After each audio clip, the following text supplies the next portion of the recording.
എൻ്റെ അപ്പൂമാർ പണ്ടറച്ച കൊണ്ട് നിരത്തേണ്ട ഇന്ന് അതിലേക്ക് അച്ഛൻ്റെ ആഗ്രഹം പോലെ വന്നിരിക്കുകയാണ്. അതുകൊണ്ട് എൻ്റെ അച്ഛനുണ്ട് നിരത്തേണ്ട അച്ഛനും അപ്പൂപ്പന്മാരും നമ്മുടെ തുഴക്കോട്ട് കുടുംബത്തിൻ്റെ പേരും പെരുമയും കൊടുങ്ങല്ലൂരമ്മയുടെ പേരും പെരുമയും നമ്മുടെ കുടുംബത്തിൻ്റെ മഹിമയും ഈ പ്രപഞ്ചശക്തി മൊത്തം അറിയത്തക്ക കാര്യത്തിൽ എൻ്റെ അച്ഛൻ്റെ ആഗ്രഹമായിരുന്നു. അച്ഛന് നടക്കാൻ വയ്യെങ്കിലും ഒരു വഴിയിലായിരുന്നില്ല അച്ഛൻ എന്നെ ഈ നിലയിലെത്തിച്ചു. അങ്ങ് അറ്റം വരെ എത്താനുള്ളൊരു അവസരം എൻ്റെ അച്ഛനും അപ്പൂമാരെ തന്നിട്ടുണ്ടെന്ന് നിരത്തേണ്ട ഇന്ന് അതിൻ്റെ ആൾക്കാർ ഇവിടെ എത്തിയിട്ടുണ്ട്. അതുകൊണ്ട് എൻ്റെ അച്ഛനും അപ്പൂമാരും അനുഗ്രഹമായിട്ടിരിക്കണം. അമ്മ കൊടുങ്ങല്ലൂർ അമ്മ എനിക്ക് അനുഗ്രഹിക്കണം. തിരുവണ്ടയ്ക്കാളും എൻ്റെ അപ്പനും അപ്പൂമാരെ 5 ജില്ലക്കാരും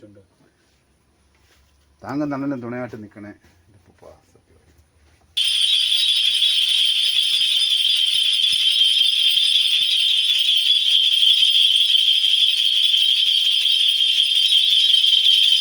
നമസ്കാരം. സ്മാർട്ട് പെൻ സഫാരിയിലെ എല്ലാ പ്രിയപ്പെട്ട കൂട്ടുകാർക്കും ഒരിക്കൽ കൂടി ഞങ്ങളുടെ പുതിയ എപ്പിസോഡിലേക്ക് ഹാർദമായി സ്വാഗതം. നമ്മൾ ഇന്ന് എത്തി നിൽക്കുന്ന പന്തളത്തിനടുത്ത് കുളനട പ്രദേശത്തിനടുത്തായിട്ടുള്ള പാണിൽ എന്ന സ്ഥലത്താണ്. ഇവിടെ നമ്മൾ കൊടുങ്ങല്ലൂർ ദേവിയുടെ കോമരം തുള്ളുന്ന ശ്രീ ഗോപാലകൃഷ്ണൻ അദ്ദേഹത്തിൻ്റെ വീട്ടിലേക്കാണ് നമ്മൾ ഇന്ന് എത്തിയിരിക്കുന്നത്. അദ്ദേഹത്തിൻ്റെ വീട്ടുവിശേഷങ്ങളും അദ്ദേഹം കോമരമായി മാറാനുള്ള സാഹചര്യവും ഈ ചാനലിലൂടെ ഇന്ന് നിങ്ങൾക്ക് വേണ്ടി പ്രേക്ഷകർക്ക് വേണ്ടി അദ്ദേഹം ഇന്ന് സംസാരിക്കുകയാണ്. നിങ്ങളോടൊപ്പം ഞങ്ങളും. പ്രിയ പ്രേക്ഷകരെ, ഇതാണ് നമ്മൾ തിരക്കി വന്ന ഗോപാലകൃഷ്ണൻ എന്ന അദ്ദേഹത്തിനെ നമ്മളുടെ ചാനലിൽ കിട്ടിയിരിക്കുകയാണ്. അദ്ദേഹത്തിന്റെ വിലപ്പെട്ട കുറച്ച് സമയം നമ്മുടെ ചാനലിന് വേണ്ടി നീക്കി വെക്കുകയാണ്. അപ്പോൾ വളരെ സന്തോഷമുണ്ട്. അപ്പോൾ താങ്കളുടെ ജീവിത രീതിയിലും താങ്കളുടെ കുടുംബ പശ്ചാത്തലവും കോമരമായി മാറാനുള്ള അവസരങ്ങളും നമ്മുടെ പ്രേക്ഷകർക്ക് വേണ്ടി കുറച്ച് സമയം പറയാം. എൻ്റെ പിതാവ് ഒരു വികലാംഗനായിരുന്നു. പ്രവിയിലെ വികലാംഗനായിരുന്നു. 11 വയസ്സ് മുതൽ ഞങ്ങളുടെ ജാതിക്രമം അനുസരിച്ച് പിന്നെ ഒട്ടും തീർപ്പുമായിട്ട് അമ്മ കൊടുങ്ങല്ലൂരമ്മയുടെ അനുഗ്രഹം അച്ഛന് കിട്ടി. കുടുംബപരമായിട്ട് കിട്ടിയ 10 വർഷം തലമുറയ്ക്ക് മുമ്പ് കിട്ടിയതാണ്. 10 തലമുറയ്ക്ക് മുമ്പ് ഞങ്ങളുടെ അച്ഛന് ഇങ്ങനെ ഒരു അനുഗ്രഹം കിട്ടി. ഒരു വഴിയെ നടന്നുകൊണ്ട് അച്ഛൻ പിന്നെ അമ്മ കൊടുങ്ങല്ലൂരമ്മയുടെ പാട്ട് പടേനി നടത്തുന്ന ഒരാളായിട്ടങ്ങ് മാറി. ഈ നാടിൻ്റെ ദാനക്കാരനായിട്ട് മാറി. ഈ പഞ്ചായത്തിൻ്റെ അദ്ദേഹം കൊടുങ്ങല്ലൂരമ്മയുടെ ഉപാസകനായി സ്വയം മാറിയിട്ട് ഇവിടെ പാട്ട് പടേനി ഈ നാട് മൊത്തം ഇളകി പാട്ട് പടേനി എല്ലാം നടത്തി. അങ്ങനെ ഇതിൻ്റെ വകയായിട്ടൊരു അമ്പലം ഇവിടെ ഉണ്ട് ഈ ക്ഷേത്രത്തിൻ്റെ ഇതിൻ്റെ വകയായിട്ട്. പക്ഷേ അവിടെ ഞങ്ങളുമായിട്ട് അവരിപ്പോൾ സഹകരണമൊന്നുമില്ല. അപ്പോൾ അങ്ങനെ ആ പടേനി ഈ പഞ്ചായത്ത് മൊത്തം അറിയാം, ജില്ല മൊത്തം അറിയാം. കൊടുങ്ങല്ലൂരമ്മയുടെ പാട്ട് പടേനി നടത്തുന്നൊരു കുടുംബമാണ് ഞങ്ങളുടേത്. അങ്ങനെ ആ കുടുംബപരമായിട്ട് അച്ഛൻ മരിച്ചു കഴിഞ്ഞപ്പോൾ അച്ഛൻ അത് എന്നിലേക്ക് പകർന്നു തന്നു. അങ്ങനെ ഞാൻ കൊടുങ്ങല്ലൂർ പോയി തുടങ്ങി. അങ്ങനെ കൊടുങ്ങല്ലൂർ ക്ഷേത്രത്തിൽ ഇപ്പം 35 വർഷം കൊണ്ട് ഞാൻ 90 മുതൽ പോയി തുടങ്ങി. 90 മുതൽ പോയി ഇപ്പം 25 വരെ ഞാൻ മുടങ്ങാതെ കൊടുങ്ങല്ലൂർ സന്ദർശകനായി. താങ്കൾ ഈ കോമര ഫീൽഡിലേക്ക് വന്നിട്ട് ഇപ്പോൾ ഏകദേശം എത്ര വർഷമായി കാണും? ഇത് 13ാമത്തെ വർഷമാണ്. 13ാമത്തെ വർഷം. ഈ 13 വർഷം കൊണ്ട് കൃത്യമായി അവിടുത്തെ കോമരം ആടിത്തിമുറുക്കുകയാണ്. അതെ. എത്ര പേരുണ്ടാവും? അത് കറക്റ്റായിട്ട് എണ്ണം പറയാം. നമുക്ക് അവിടുത്തെ എണ്ണം പറയാം. എങ്കിലും പട്ടികജാതിക്കാരായിട്ട് 10 ലക്ഷം പേരുണ്ടെന്നാ. അവർക്കാണോ ഇതിന്റെ പണ്ട് പുരാതന കാലം പോലെ ഈ അധികാര അവകാശം ഞങ്ങൾക്ക് കിട്ടിയത് ഈ അമ്മ കൊടുങ്ങല്ലൂരമ്മ ദാരതനെ വധിച്ചു കഴിഞ്ഞപ്പോൾ കൊടുങ്ങല്ലൂരമ്മ ദാരതനെ വധിച്ചു കഴിഞ്ഞപ്പോൾ കലി അടങ്ങാതെ വന്നു. കലി അടങ്ങാൻ വന്നപ്പം അച്ഛൻ്റെ കൈവിരലെടുത്ത് രക്തം കൊടുത്തു. അങ്ങനെ കൊടുത്തു കഴിഞ്ഞപ്പോൾ കലിയാണ്. പിന്നെ അത് ഓണത്തോറും പിന്നെ കോഴി ആടിനെയും വെട്ടി ഗുരുതി വേണം. അങ്ങനെ 56 ജാതിയോടും ഈ അമ്മയ്ക്ക് പാട്ടുപാടിനെ അടുത്ത് ഗുരുതി നടത്താൻ പറഞ്ഞപ്പോൾ എല്ലാവരും കൈ ഒഴിഞ്ഞു. കാരണം അമ്മയുടെ പാട്ട് ഈ പിന്നെ നോയമ്പ് പരിഹരിക്കാൻ പറ്റില്ല. അമ്മ കൊടുങ്ങല്ലൂർ അമ്മയ്ക്ക് കോഴിയെ വെട്ടി ഗുരു കൊടുക്കണമെങ്കിൽ അമ്മയുടെ അടുത്ത് വന്നപ്പോൾ എല്ലാ ജാതിക്കാരും ചോദിച്ചപ്പോൾ ആദ്യമൂലം ശ്രീ വള്ളവൻ എന്ന ജ്യോതിപ്പുലേൻ്റെ വീട്ടിൽ ചെന്നു. അമ്മയും രാജാവുമായിട്ട് ചെന്ന് കഴിഞ്ഞപ്പോൾ അന്നത്തെ കാലത്ത് ഞങ്ങളുടെ ആൾക്കാരെല്ലാം ഈ രാത്രി കാലങ്ങളിലാണ് ഭക്ഷണം ഉണ്ടാക്കുന്നത്. അപ്പോൾ അമ്മയും രാജാവോട് ചെന്ന് എന്തി അവനെന്ത് ചെയ്യുന്നത് ചോദിച്ചാൽ അയ്യോ അമ്മയും രാജാവോട് എന്താന്ന് അതെനിക്ക് പാട്ട് വിടാണ്ട് അടുപ്പുമുട്ടി കിടപ്പുണ്ട്. ഇയാളെ അടുപ്പിനകത്തുനിന്ന് എഴുന്നേറ്റ് വന്ന് കഴിഞ്ഞപ്പോൾ എന്താന്ന് ചോദിച്ചു. അമ്മയുടെ പാട്ട് പാടി നടന്നു. അയ്യോ എന്നെ കൊണ്ട് ഒക്കത്തില്ലമ്മേ. അല്ല എന്നാൽ ഒക്കത്തില്ലെന്നല്ല ആദ്യം പറഞ്ഞ് ഒക്കും. പക്ഷേ പിന്നെ കാര്യങ്ങൾ പറഞ്ഞു 51 നോയമ്പ് വേണം, 101 കുളി വേണം എന്ന് പറഞ്ഞു. എന്നെ കൊണ്ട് 51 നോയമ്പ് എടുക്കാൻ പറ്റത്തില്ല. കൂടിയാൽ 7 ദിവസത്തെ കുളി. തെക്ക് നീട്ടിയാൽ വടക്കേ തരും, വടക്ക് നീക്കുക തെക്കേ തരത്തുള്ളൂ. അപ്പോൾ അമ്മ പറഞ്ഞു ശരി ഞാൻ അത് പരിഹരിക്കാം. പക്ഷേ ഒരു കാര്യം മാത്രം എൻ്റെ പടയനിക്ക് എനിക്ക് ഗുരുതി തരാൻ തീരുമാനിച്ചാൽ പായും പടുക്കുകയും പാടില്ല. ബാക്കി എന്ത് തെറ്റുണ്ടെങ്കിലും നീ ചെയ്യുന്നതല്ല ഞാൻ പുറത്തോളാം. പായും പടുക്കുകയും പാടില്ല. അപ്പോൾ അങ്ങനെ പറഞ്ഞപ്പോൾ അതിന് വേണ്ട സർവ്വ ചെലവുകളും ഇന്നും കൊടുങ്ങല്ലൂർ ക്ഷേത്രത്തിൽ പുലക്കാവിലേക്ക് അവിടെ പരിപാടി നടത്തുന്നത് അമ്മയുടെ നിർദ്ദേശപ്രകാരം കിട്ടുന്ന വഴിപാട് കൊണ്ടാണ്. അവിടെ അമ്മയ്ക്ക് ഇഷ്ടപ്പെട്ട വഴിപാട് എന്തായിരിക്കും? അമ്മയ്ക്ക് പ്രധാനമായിട്ട് ഇഷ്ടപ്പെട്ട വഴിപാട് എന്ന് പറഞ്ഞാൽ ഗുരുതിയാണ്. അത് കോഴിയെ വെട്ടുന്നതിന് കണക്കില്ല. ആ കുരുതി ചെമ്പം നിറയുന്നിടം വരെ വെട്ടും. അവിടെ നമ്മൾ കണ്ടുവരുന്ന ഒരു രീതിയുണ്ട്. സ്ത്രീ ഭക്തജനങ്ങളും സ്ത്രീജനങ്ങളും പുരുഷരും അവിടെ കോമരം കെട്ടി ആടാറുണ്ട്. ഉണ്ട്. അതിന് പ്രായപരിധിയുണ്ടോ? അവിടെ പ്രായപരിധിയില്ല. പ്രായപരിധിയില്ല. കോമരമാകാനുള്ള പ്രായപരിധിയില്ല. അമ്മ തൊട്ടെടുക്കുന്ന ആരാണെന്ന് അറിയാൻ പറ്റില്ല. അമ്മയുടെ അനുഗ്രഹം കിട്ടുന്നത് എങ്ങനെയാണെന്ന് ചോദിച്ചാൽ, ഞാൻ എൻ്റെ ജീവിതത്തിൽ ഞാൻ അമ്മയെ അമ്പലങ്ങളിൽ ആദ്യമൊക്കെ അച്ഛനെ കണ്ണ് തുറന്നു നോക്കുമ്പോൾ ഈ പ്രശ്നങ്ങളാണ് കാണുന്നത്. കണ്ണ് തുറന്ന് നോക്കുമ്പോൾ അച്ഛൻ്റെ ഈ പരിപാടികളെല്ലാം കണ്ട് പിന്നെ അച്ഛനെ നടക്കാൻ വയ്യാത്തതുകൊണ്ട് ഒരു ഇരിപ്പിരിക്കുന്നതുകൊണ്ടും എന്നെ കൊണ്ടാണ് കർമ്മങ്ങളൊക്കെ ചെയ്യിക്കുന്നത്. അങ്ങനെ വന്നു കഴിഞ്ഞപ്പോൾ അച്ഛൻ മരിച്ചു കഴിക്കുന്നതിന് മുമ്പ് തന്നെ അച്ഛൻ എന്നെ കൊടുങ്ങല്ലൂർ വിട്ടു. ആ കൊടുങ്ങല്ലൂർ വിട്ടുപോയി കഴിഞ്ഞപ്പോൾ മുതൽ പിന്നെ അച്ഛൻ മരിച്ചതിന് ശേഷമാണ് ഞാൻ കോമരമാകുന്നത്. ഇപ്പോൾ പ്രേക്ഷകരോട് എല്ലാവർക്കും അറിയപ്പെടാൻ വേണ്ടിയിട്ടുള്ള ഒരു ചോദ്യമാണ്, എന്താണ് ഈ കോമരങ്ങൾ അനുഷ്ഠിക്കേണ്ട ആചാരമര്യാദകൾ? കോമരങ്ങൾ അനുഷ്ഠിക്കേണ്ട ആചാരങ്ങൾ പറയുന്നത് അവർക്ക് ശുദ്ധവൃത്തി നോയമ്പാണ്. കൃത്യമായി നോയമ്പാണ്. കാണുന്നിടത്തൊന്നും ആഹാരം കഴിക്കാൻ പറ്റത്തില്ല. കോമരം എടുക്കുന്ന സമയത്ത് കോമരം എടുക്കുന്നതായാലും അല്ലാതായാലും നമുക്ക് അശുദ്ധിയുള്ള ആഹാരം കഴിക്കാൻ പറ്റത്തില്ല. നമ്മളൊരു കടയിൽ കയറിയാൽ കൂടുതലും പെണ്ണുങ്ങളുള്ള കടയിൽ കയറാറില്ല. പുരുഷന്മാരുള്ള കടയിലാണ് കയറുന്നത്. സ്ഥിരമായിട്ടൊരു കടയിൽ കയറും. അവരോട് ഞങ്ങൾ പറയും ഞങ്ങൾ അപ്പോൾ അവരും പറയും. അവരോട് ഞങ്ങൾ ഒരു സൂചന കൊടുക്കും, എന്തെങ്കിലും പ്രശ്നം ഉണ്ടെങ്കിൽ നിങ്ങൾ പറഞ്ഞാൽ നിങ്ങൾ വരണ്ടാന്ന്. അപ്പോൾ ഇരിക്കുന്നവർക്ക് ആർക്കും മനസ്സിലാവില്ല. അപ്പോൾ അങ്ങനെ ഞങ്ങൾ ആ നിഷ്ഠമായിട്ട് ഈ ഒരു ആചാരം ഞങ്ങൾ കോമരം എന്നുള്ള നിലയ്ക്ക് ഞങ്ങളത് അനുഷ്ഠിക്കും. ഇപ്പോൾ കൈ കിട്ടുന്നിടന്ന് ആഹാരം കഴിക്കാറില്ല. കൂടുതലും ക്ഷേത്രങ്ങളിൽ ചെന്നാൽ സന്തോഷമാണ്. ക്ഷേത്രങ്ങളിൽ നിന്ന് കിട്ടുന്ന ഭക്ഷണം ഞങ്ങൾക്ക് ഏറ്റവും നല്ലതാണ്. അതാണ് അത്രയ്ക്ക് വ്രത അനുഷ്ഠാനത്തോടു കൂടിയാണ് അത്. കാരണം ഈ വാളെടുത്ത് തുള്ളുമ്പോൾ വെട്ടുന്ന വെട്ട് കണ്ടാൽ അറ്റുപോകും. ഇപ്പോഴും വാൾ വിട്ടിപ്പോൾ നമുക്ക് നോക്കാം, ഇങ്ങനെ സൂചി പോലെ അറ്റുപോകുന്ന രീതിയിലാണ് അതിൻ്റെ മൂർച്ച. ആ വാൾ കൊണ്ട് വെട്ടുന്ന വെട്ടിന് നോയമ്പ് കറക്റ്റ് അല്ലെങ്കിൽ അത് ഒരുപാട് അപകടങ്ങൾ ചെയ്യും. ആ അടുത്ത് നിൽക്കുന്നവർക്ക് അപകടം ഉണ്ടാവും, കോമരത്തിനും ഉണ്ടാവും. പക്ഷേ കൃത്യമായിട്ട് നോയമ്പ് എടുക്കുന്ന ഒരു കോമരത്തിന് എത്ര വെട്ടിയെന്ന് പറഞ്ഞാൽ യാതൊരു പ്രശ്നം ഉണ്ടാവില്ല. ഒരു മരുന്ന് വെക്കാട്ടെ യാതൊന്നുമില്ല. അപ്പോൾ നമ്മളിപ്പം കൊടുങ്ങല്ലൂരമ്മയുടെ ഇഷ്ട വഴിപാട് ചോദിച്ചു, കോമരം അനുഷ്ഠിക്കേണ്ട വ്രതം എങ്ങനെയാണ്, ചര്യകൾ ഇപ്പോൾ നമ്മൾ ചോദിച്ച് മനസ്സിലാക്കി. അപ്പോൾ അവിടെ കോമരങ്ങളായിട്ട് വരുന്നവരും ഈ ആചാര മര്യാദകളൊക്കെ പാലിക്കണ്ടേ? അതെ, കോമരമായിട്ട് വരുന്നവരെല്ലാം അങ്ങനെ തന്നെയാണ്. കോമരമായിട്ട് വരുന്ന അവിടെ ലക്ഷക്കണക്കിന് ആൾക്കാർ കോമരമായിട്ട് വരുന്നുണ്ട്. അവരുടെ വീടുകൾ മൊത്തം ഞങ്ങൾ ഈ പറഞ്ഞ തരത്തിൽ ശുദ്ധിയുള്ളതാണ്. അമ്മയുടെ ശുദ്ധി നല്ല വൃത്തിയായിട്ടവരെ അനുഗ്രഹിച്ച് അവർ മാസത്തിൽ വരുന്നവരുണ്ട്. അവിടുത്തെ പൂജകർമ്മങ്ങൾ ആ വർഷം ഇപ്പോൾ വൃശ്ചികമാസം മുതൽ തുടങ്ങും.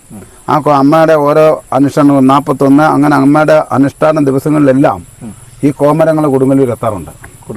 അതാണ് അവിടെ. അത് തന്നെ കൊടുങ്ങല്ലൂർ ഞങ്ങൾ അവിടെ പോയി മാറിയിടുന്നവരുണ്ട് അനുഷ്ഠിക്കാൻ, കൃത്യം നോയമ്പെടുക്കാൻ.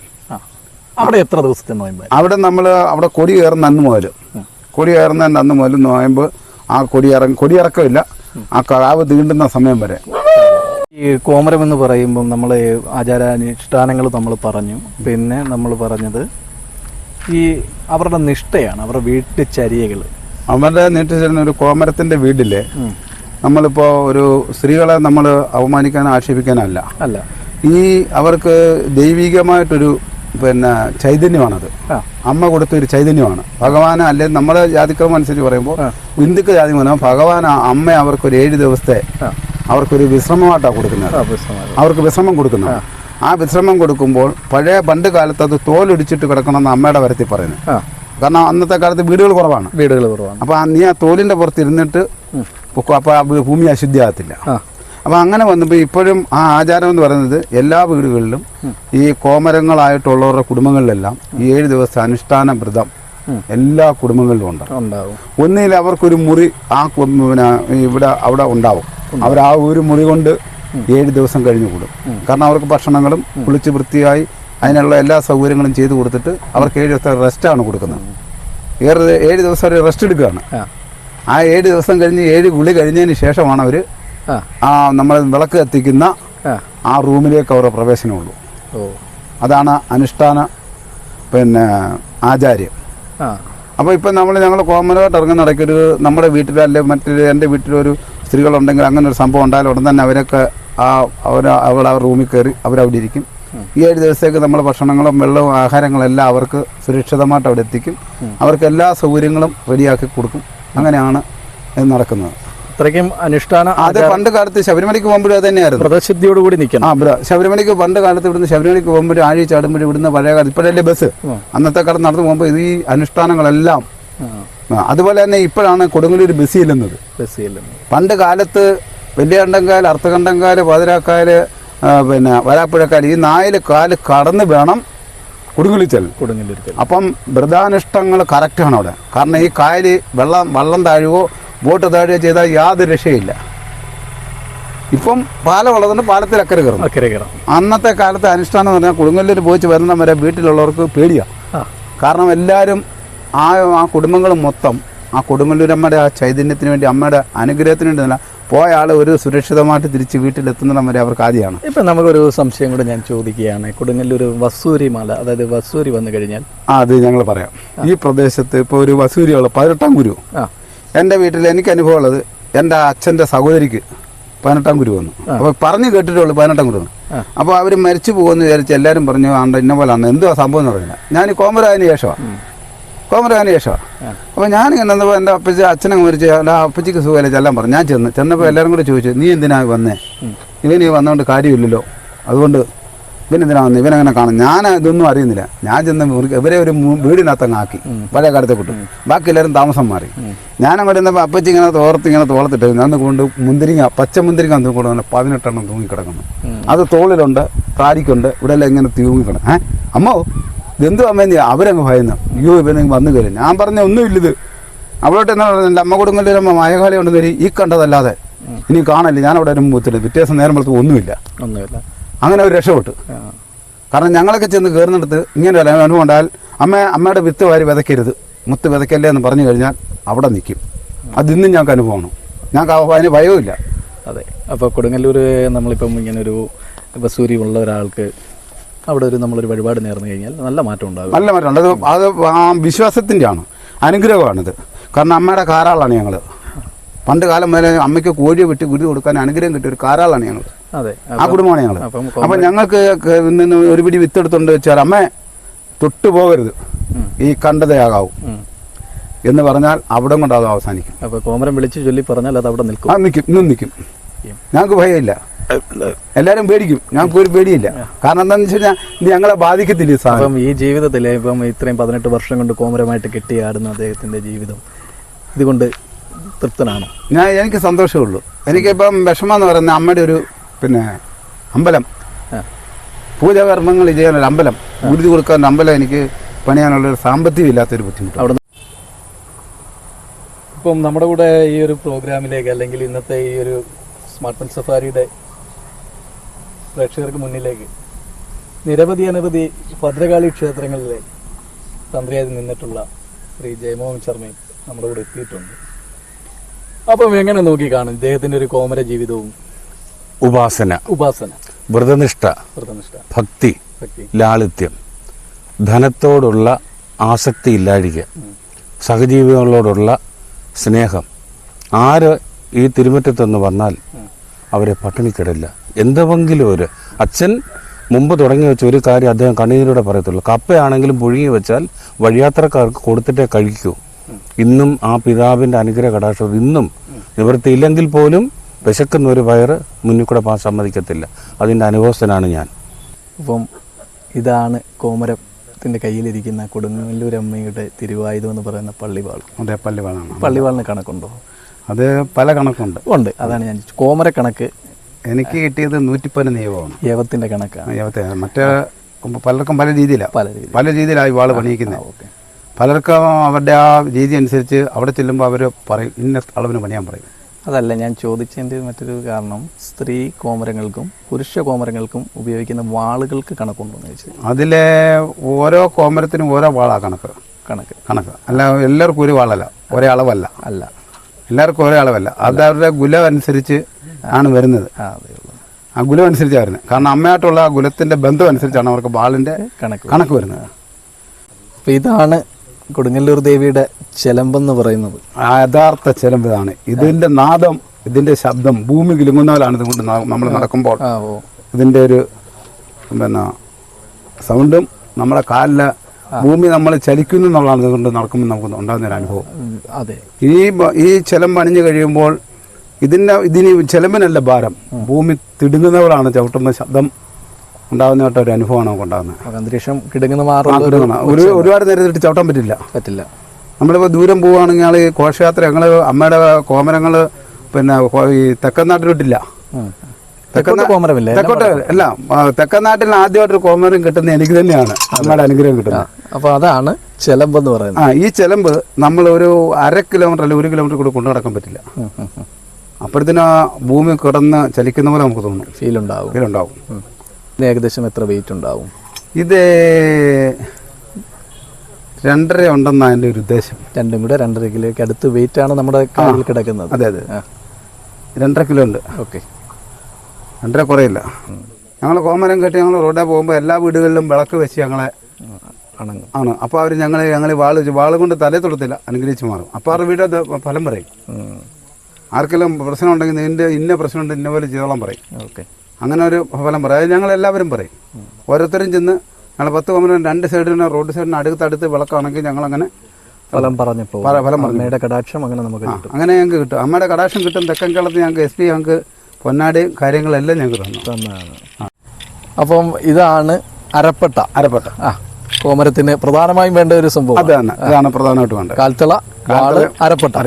ഇത് മൂന്നുമാണ് ഒരു കോമരത്തിന്റെ അത്യാവശ്യം വേണ്ട സാധനമാണ്. ഇത് മൂന്നും ഉണ്ടെങ്കിൽ അമ്മ അവിടെ കോമരമാണെന്നുള്ളതിനുള്ള അമ്മയുടെ അനുഗ്രഹം പൂർണ്ണമായി നമുക്ക് കിട്ടുള്ളൂ. ഇത് നമ്മൾ അരപ്പട്ട അര കിട്ടിക്കഴിഞ്ഞാൽ പിന്നെ നമ്മളല്ലാതെ മാറും. ഇത് നല്ല വെയിറ്റ് ആണല്ലോ. ഇത് പിന്നെ 8 കിലോയിൽ കുറയാതെ. അപ്പോൾ ഒരു കോമരം ഇത് എടുക്കുമ്പോൾ തന്നെ ഏകദേശം 15 കിലോയ്ക്ക് അടുത്ത് സാധനം കയ്യിൽ കൊണ്ടുണ്ടാവും. അപ്പോൾ ഇദ്ദേഹത്തിന്റെ കുടുംബമാണ് ഈ കാണുന്നത്. താങ്ങും തണലും ശക്തിയും എല്ലാം കുടുംബമാണ്. കോമരമായിട്ട് അനുഷ്ഠാനത്തോടെ യാത്ര ചെയ്യുന്ന ഒരു കോമരമാണ് ഇദ്ദേഹം. ഇദ്ദേഹത്തിൻ്റെ കൂടെ കൂടിയിട്ട് എങ്ങനെയുണ്ട് ജീവിതം? കുഴപ്പമില്ല, സന്തോഷമാണ്. അതായത് കൊടുങ്ങല്ലൂരമ്മയുടെ അനുഗ്രഹത്തിലൂടെ ഉള്ള ജീവിതമാകുമ്പോൾ സന്തോഷമാണല്ലേ? പോകാറുണ്ടോ കൊടുങ്ങല്ലൂര്? ഇദ്ദേഹത്തിന്റെ കൂടെയുള്ള യാത്രകളായിരിക്കും ഏറ്റവും കൂടുതൽ. ഈ വർഷം പോയിട്ടുണ്ട്. അപ്പോൾ കോമരമായിട്ട് അനുഗ്രഹിച്ചൊക്കെ നിൽക്കുന്ന കാണുമ്പം എന്തായിരിക്കും ഒരു മനസ്സിലൊരു ഉത്കണ്ഠ, ഭയമുണ്ട്. അപ്പൊ അവിടെ ഭർത്താവിന്റെ സ്ഥാനമല്ല കാണുന്നത്, ശരിക്കും ഭയക്കാറുണ്ട്. ഇത് മകള്. ഇതാണ് ചേട്ടന്റെ എളിയ കുടുംബജീവിതം. മക്കള് പിന്നെ ഒരുത്തും ജോലിയുണ്ട്, ഇവിടെ ഇല്ല. മക്കളുണ്ട്, വേറെ ഒരാളൂടെ ഉണ്ട് അല്ലേ? 3 പേരുണ്ട്. വേറെ 2 മക്കളൂടെ ഉണ്ട്. അപ്പോൾ സന്തുഷ്ട കുടുംബജീവിതമാണ്. പിന്നെ ചേട്ടൻ്റെ ഏറ്റവും വലിയൊരു ആഗ്രഹം എന്ന് പറയുമ്പം ദേവിയെ ഇരുത്തി ഉപാസിച്ച് കൊണ്ടുപോകാനായിട്ട് ചെറിയൊരു ഇരിപ്പിടം വേണം. അതെൻ്റെ പിതാവ് എനിക്ക് പകർന്നു തന്ന അനുഗ്രഹമാണ്. ഞാൻ പഠിച്ചത് തിരുമേഗിരി പിടിച്ചിലാണ്. കാരണം ഞങ്ങളതൊന്നും പ്രതീക്ഷിച്ചല്ല പോയി, പൈസ ഓർത്ത് പോകുന്നതല്ല. അമ്മയുടെ ആ ചൈതന്യം, അമ്മയുടെ പിന്നെ യാത്ര, അതിന് ഞങ്ങൾ പോകും. അതിന് പൈസ ഓർത്ത് പോകത്തില്ല. പൈസ ഓർത്ത് ചിലപ്പം പൈസ തരത്തില്ല, അങ്ങനെയൊക്കെ ഉണ്ട്. എല്ലാം അമ്മയിലേക്ക് അർപ്പിച്ചുള്ള ജീവിതമാണ്. അപ്പോൾ ഇദ്ദേഹത്തിന്റെ കുടുംബമാണ് ഈ കാണുന്നത്. താങ്ങും തണലും ശക്തിയും എല്ലാം കുടുംബമാണ്. കോമരമായിട്ട് അനുഷ്ഠാനത്തോടെ യാത്ര ചെയ്യുന്ന ഒരു കോമരമാണ് ഇദ്ദേഹം. ഇദ്ദേഹത്തിന്റെ കൂടെ കൂടിയിട്ട് എങ്ങനെയുണ്ട് ജീവിതം? കുഴപ്പമില്ല, സന്തോഷമാണ്. അതായത് കൊടുങ്ങല്ലൂരമ്മയുടെ അനുഗ്രഹത്തിലൂടെ ഉള്ള ജീവിതമാകുമ്പോൾ സന്തോഷമാണല്ലേ? പോകാറുണ്ടോ കൊടുങ്ങല്ലൂര്? ഇദ്ദേഹത്തിന്റെ കൂടെയുള്ള യാത്രകളായിരിക്കും ഏറ്റവും കൂടുതൽ. ഈ വർഷം പോയിട്ടുണ്ട്. അപ്പോൾ കോമരമായിട്ട് അനുഗ്രഹിച്ചൊക്കെ നിൽക്കുന്ന കാണുമ്പം എന്തായിരിക്കും ഒരു മനസ്സിലൊരു ഉത്കണ്ഠ, ഭയമുണ്ട്. അപ്പൊ അവിടെ ഭർത്താവിന്റെ സ്ഥാനമല്ല കാണുന്നത്, ശരിക്കും ഭയക്കാറുണ്ട്. ഇത് മകള്. ഇതാണ് ചേട്ടന്റെ എളിയ കുടുംബജീവിതം. മക്കള് പിന്നെ ഒരുത്തും ജോലിയുണ്ട്, ഇവിടെ ഇല്ല. മക്കളുണ്ട്, വേറെ ഒരാളൂടെ ഉണ്ട് അല്ലേ? 3 പേരുണ്ട്. വേറെ 2 മക്കളൂടെ ഉണ്ട്. അപ്പോൾ സന്തുഷ്ട കുടുംബജീവിതമാണ്. പിന്നെ ചേട്ടൻ്റെ ഏറ്റവും വലിയൊരു ആഗ്രഹം എന്ന് പറയുമ്പം ദേവിയെ ഇരുത്തി ഉപാസിച്ച് കൊണ്ടുപോകാനായിട്ട് ചെറിയൊരു ഇരിപ്പിടം വേണം. അതെൻ്റെ പിതാവ് എനിക്ക് പകർന്നു തന്ന അനുഗ്രഹമാണ്. ഞാൻ പഠിച്ചത് തിരുമേഗിരി പിടിച്ചിലാണ് ഞാൻ പഠിച്ചത്. ഇത് ഈ കോമരത്തിൻ്റെ ഒന്നും ഞാൻ പഠിച്ചത്, പക്ഷേ ഇതെല്ലാം അച്ഛൻ്റെ അനുഗ്രഹം കൊണ്ട് പൂർവികന്മാരുടെ പാരമ്പര്യമായിട്ട് എനിക്ക് പകർന്നു കിട്ടിയത് ഞാൻ കളയാതെ സൂക്ഷിക്കുന്നുണ്ട്. കോമരത്തിനോട്